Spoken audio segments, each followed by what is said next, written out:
Même pendant la messe, le lieu se visite. Nous sommes ici dans la plus vieille église orientale de France, où l'intérieur est entièrement peint à la main. Face aux fidèles, un mur d'icônes, typique dans les édifices religieux byzantins. Au niveau architecture, au niveau de la longueur, c'est plutôt une église latine. Cependant, beaucoup d'éléments, notamment la porte royale, les deux portes côté droite et gauche, vous avez les icônes et tous les éléments, y compris aussi la chaire, les éléments de décoration nous rappellent effectivement l'église orientale telle que vous pouvez la rencontrer chez les orthodoxes. Ce lieu de culte est l'un des nombreux témoins de l'immigration orientale à Marseille.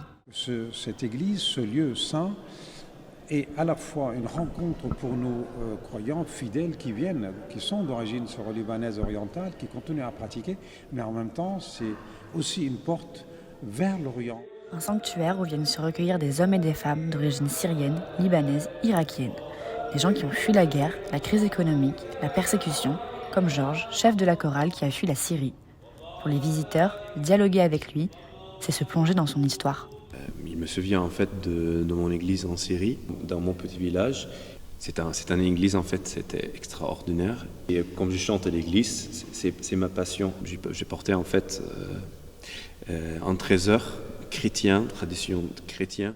Pour les passionnés, sur le mur de droite est exposé un reliquaire très rare qui se présente sous la forme d'un calendrier liturgique contenant une relique pour chaque saint. Si vous regardez, vous avez 1, 2, 3, 4, 5, 6, 7, 8 colonnes.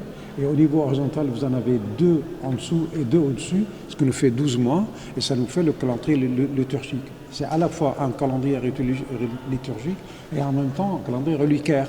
Grâce aux dons de la Fondation du patrimoine, la structure extérieure ainsi que les œuvres séculaires sont en cours de rénovation. 1,5 million d'euros ont été nécessaires afin de lui redonner sa splendeur d'origine.